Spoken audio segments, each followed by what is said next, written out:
The drums of Africa echoed again, this time from Ouagadougou.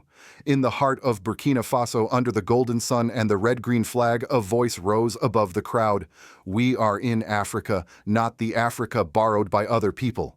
It was Jacob Zuma, former president of South Africa, speaking not as a politician, but as a son finally coming home. Around him stood hundreds of men and women from the United States, the Caribbean, Europe, and Asia, descendants of those who had been scattered by centuries of enslavement. And on that day, under the leadership of Captain Ibrahim Traoré, more than 700 people of African descent were granted citizenship of Burkina Faso. Some wept. Some knelt on the earth. One woman from Jamaica lifted her new passport to the sky and whispered, "After 400 years, I finally have a home." For the first time in modern history, Africa was not waiting for aid. Africa was welcoming her lost children back. This was not a ceremony. It was a declaration. A moment that said to the world, the Berlin Conference can be undone. The soul of Africa can rise again. But this raises a question we must all face, especially those watching from afar in America, in Europe. Can one small landlocked nation truly lead the rebirth of a continent? Can Africa finally reclaim what was taken from her, not through war, but through unity and faith? If you've ever believed that freedom means more than borders, that history can be rewritten by courage, then this story is yours too. Please share this message if you feel that you are witnessing a chapter the world has waited centuries to see. And subscribe if you believe that the truth of Africa deserves to be heard louder than the headlines. The air in Ouagadougou that morning was heavy with dust and song. From the narrow streets leading to the National Conference Hall, you could hear the sound of drums, chants, and shouts in dozens of accents: Jamaican, American, Ghanaian, South African, and Nigerian. They had all come for one purpose: to stand on African soil, not as visitors, but as family. At the center of it all stood Captain Ibrahim Traoré, the 36-year-old soldier-turned-statesman who had done what no leader dared to do in decades: challenge the very idea of Africa's dependence. For months, his government had quietly prepared what they called the Citizenship of Return. It wasn't a slogan. It was a plan to reunite the continent with its diaspora, to make the scattered sons and daughters of Africa citizens again. When the crowd saw the convoy of Jacob Zuma arrive, people erupted into cheers. For many, it felt symbolic, a bridge between generations of liberation movements. The man who once fought apartheid now stood side by side with the young leader who was rewriting the script of post-colonial Africa. Zuma walked onto the stage slowly, surrounded by flags and traditional drummers. He didn't read from a paper. He simply said, "We are here because Burkina Faso has done something unusual, something brave enough to free Africans again." Behind him sat Dr. Arikana Chihombori-Quao, former African Union ambassador to the United States; Joshua Maponga, the philosopher-preacher from Zimbabwe; Dr. Umar Johnson, educator and psychologist from Philadelphia; and Professor P. Lumba, representing the Pan-African intellectual movement. They were joined by hundreds of ordinary people, teachers, farmers, students, all wearing badges that read, "I am Africa." The atmosphere was electric, but it was more than celebration. It was recognition. Recognition that the old divisions of borders, passports, languages were fading before a single shared truth that all Africans belonged to one home. When the official ceremony began, a young announcer from Ghana took the microphone. His voice trembled slightly as he said, "Today, we are not making a promise. We are fulfilling one. The promise that our ancestors whispered from the ships, that one day we will return home." Then the names began to be called. One by one, individuals came forward to receive their Burkinabè citizenship certificates. Some raised their hands to the sky. Others placed their palms on the soil before taking their oath. A mother from Trinidad kissed the ground and said through tears, "I am finally back where I belong." Traoré, standing quietly at the front, watched every face. His expression was calm, almost fatherly. When he finally spoke, the hall fell silent. For too long, Africa has been defined by what was taken from her, her people, her gold, her dignity. Today, we begin to take them back, not through anger, but through unity. Applause thundered through the hall. He continued, "Economic freedom is the foundation of political freedom, and together we will build an Africa where both exist, not just for the powerful, but for every African, whether born here or abroad." Outside, school children waved miniature flags as a choir sang, "Mama Africa, we thank you." Some of the newly sworn citizens walked among the crowd, their faces glowing with pride. One of them, a man from Chicago, said into a reporter's microphone, "I used to teach about Africa. Today I became part of it." In that moment, the event transcended politics. It became a mirror reflecting something the world had almost forgotten: the possibility of belonging beyond the boundaries drawn by colonial hands. And as the sun set over Ouagadougou, the words of Jacob Zuma still echoed. This is not the Africa borrowed by others. This is the Africa reborn by her own children. The ceremony reached its turning point when the hall lights dimmed and a single spotlight fell upon the Burkinabè flag. The orchestra stopped. For a few seconds, there was only the sound of hearts beating and hands trembling. Then a deep voice rose from the podium: Captain Ibrahim Traoré. He did not speak with the rhythm of a politician. He spoke with the stillness of a man who understood that history was listening. Brothers and sisters, he began, his tone quiet but commanding. Freedom is not something others will give us. It is something we must build with our own hands. He paused, scanning the faces before him, faces from every shade of the African world. Then he said the words that would soon circle the globe: freedom without economy is slavery redesigned. It was more than a sentence. It was a philosophy, a declaration of war against the structures that had kept Africa poor even after independence.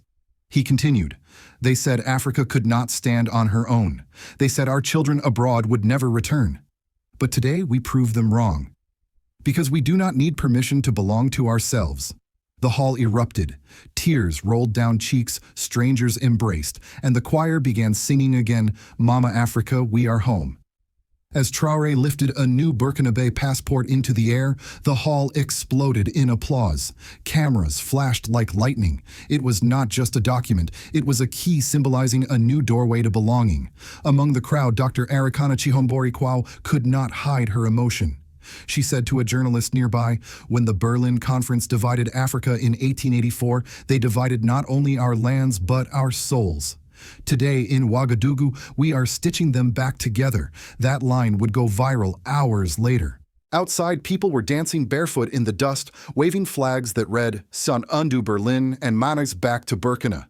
Others held up handmade posters, "One Africa, One Destiny." The energy was raw, half political, half spiritual. It felt like a wedding between the continent and its scattered children.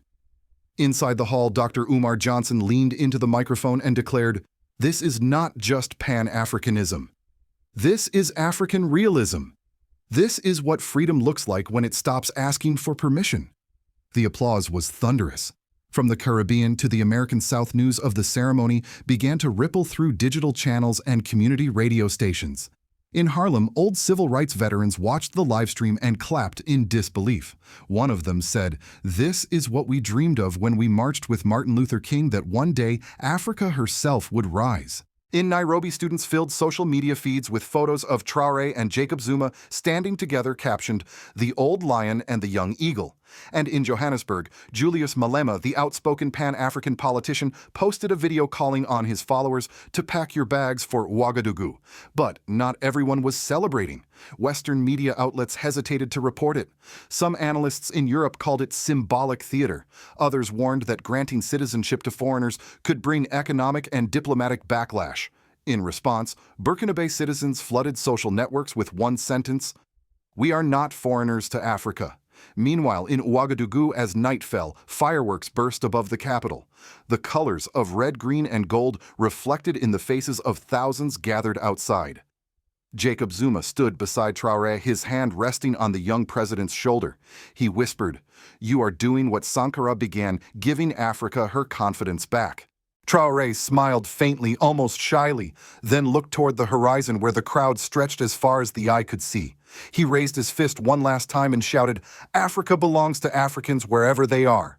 The roar that followed was not just sound, it was the echo of centuries breaking.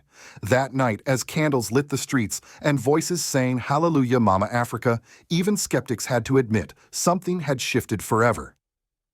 When the last fireworks faded over Ouagadougou, a different kind of light began to spread, the light of realization. Across Africa, something had shifted. What began as a symbolic ceremony in a small, landlocked country now felt like the spark of a continent-wide awakening. Within days, social media in Ghana, Senegal, Kenya, and Nigeria overflowed with messages like, "If Burkina Faso can give 700 of our brothers and sisters a home, why can't we?" In Accra University, students organized public discussions titled, "Undoing Berlin the African Way." Professors debated how the idea of granting dual citizenship to diaspora Africans could reshape not just identity, but investment and innovation across the continent. In Dakar, a group of young economists launched a petition calling on the Senegalese government to establish a diaspora integration office inspired by Traoré's initiative. And in Lagos, musicians released a viral song called "Home is Here," celebrating the unity between Africans and their long-lost families abroad. Inside Burkina Faso, the government offices were flooded with applications not from foreigners seeking asylum, but from Africans seeking connection. Yet behind the celebration, there was also tension. Some Western diplomats privately warned that Ouagadougou's populist experiment could attract sanctions if it encouraged mass migration or challenged existing alliances. A leaked memo from a European think tank even called the policy an ideological contagion. But in the streets of Bobo Dioulasso and Ouagadougou, ordinary Burkinabè saw things differently. For them, this was not ideology, it was justice. A taxi driver told a local journalist, "If they took our brothers away centuries ago, it's only right that we welcome them home now." The sentiment resonated across generations.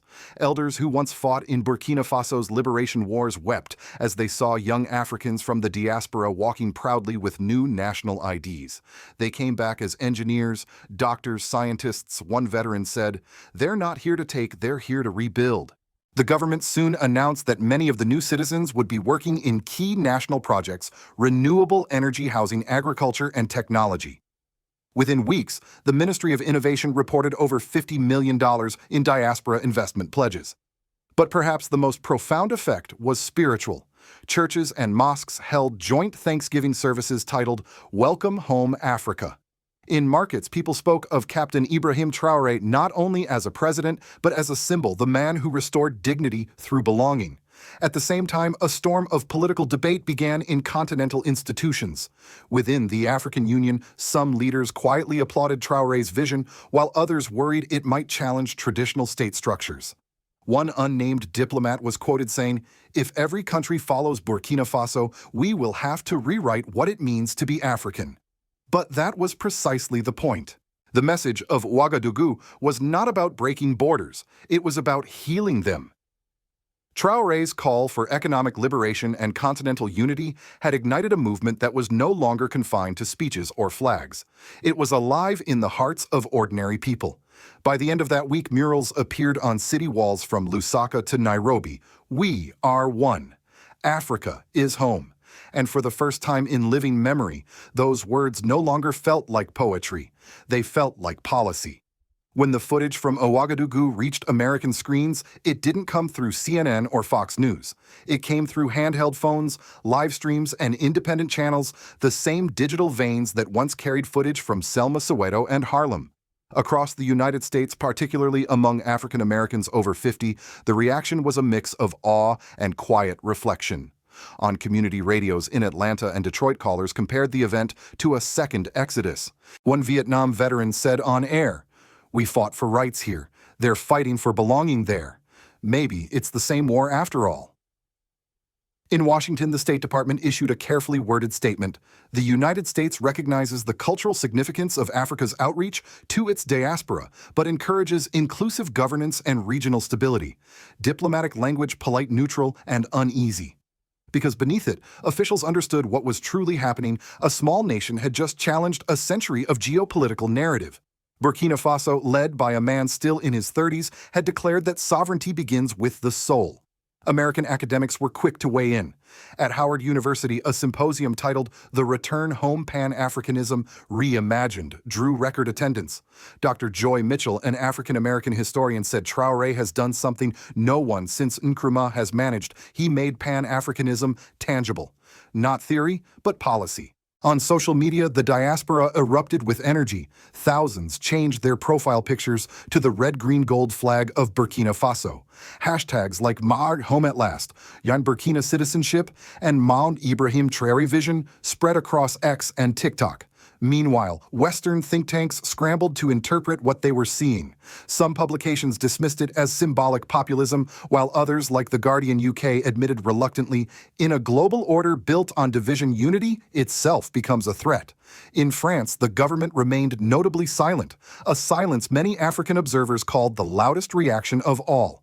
After all, Burkina Faso had expelled French troops just 2 years earlier and reclaimed control of its gold mines. Now, with this gesture of continental citizenship, it was reclaiming something even more valuable, its moral authority. But nowhere was the emotional impact deeper than in the African American community. In Brooklyn, churches' pastors preached sermons linking the Book of Exodus with Ouagadougou. In Chicago, a crowd gathered outside a cultural center holding candles and signs that read, "Home is not a place, it's a people." Many said they hadn't felt this connected to Africa since the days of Marcus Garvey or Malcolm X. And perhaps the most touching response came from a letter sent by a 72-year-old woman from Louisiana to Burkina Faso's embassy. She wrote, "My grandfather was born a slave. My father was born a soldier. I was born a witness. But today I feel like a daughter of Africa again." Her words were read aloud by a Burkinabè diplomat during a local radio broadcast, leaving the studio in silence.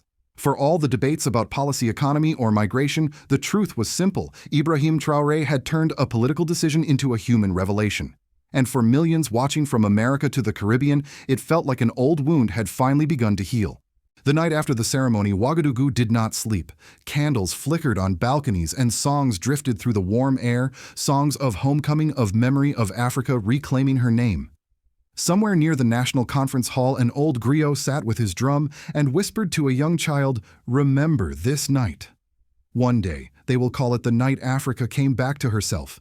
Those words carried more truth than poetry, because what had unfolded under the leadership of President Ibrahim Traoré was not just a national event, it was a rewriting of African destiny. For the first time in modern history, a country had declared that its borders were not barriers but bridges. That the scattered descendants of Africa could come home not as guests, but as citizens. Yet with every dawn comes its warning. The world is watching, and not everyone smiles at Africa's awakening. Old powers still sit behind polished desks, calculating how to contain a continent rediscovering its strength. Economic pressure, diplomatic isolation, and media distortion, these tools may return. But perhaps the greater danger lies not in foreign hands, but in African hesitation, in forgetting the unity that made this moment possible. As one Burkinabè poet wrote the next morning, "If we sleep again, the chains will return not of iron, but of doubt." That is why voices from across the diaspora, from Kingston to Chicago, from Nairobi to Cape Town, now echo the same call, "Stay awake, Africa." Because this is not just about citizenship, it is about dignity. It is about restoring what centuries tried to erase, the simple truth that Africa belongs to Africans wherever they are. And for those watching from afar, especially from America, the story carries a mirror. It asks, what if freedom is not a place you run to, but a home you help rebuild? Can we truly say we believe in liberty if we ignore the continent that birthed it in us? So tonight, as the drums of Ouagadougou fade into the desert wind, remember this. Burkina Faso, the land of honest men, has reminded the world that history is not finished. If you believe that truth still matters more than headlines, if you believe that unity is stronger than division, then don't just watch Africa rise, be part of it. Please share this story if you feel you are witnessing a rebirth the world tried to forget. And subscribe if you believe that President Ibrahim Traoré's vision of sovereignty and solidarity is not just Africa's dream, it is humanity's second chance.